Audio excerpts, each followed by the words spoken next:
والله مشتاق لك وانا رد علي يا سادو خليتك الشمر راكد فحديت وانا رد علي يا سادو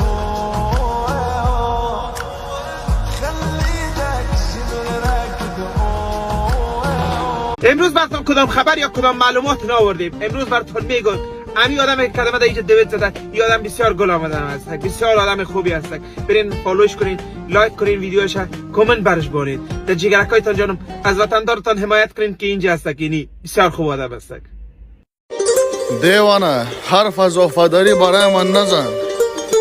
من رازهای کسایی را دارم که الان دشمن سرم هستند.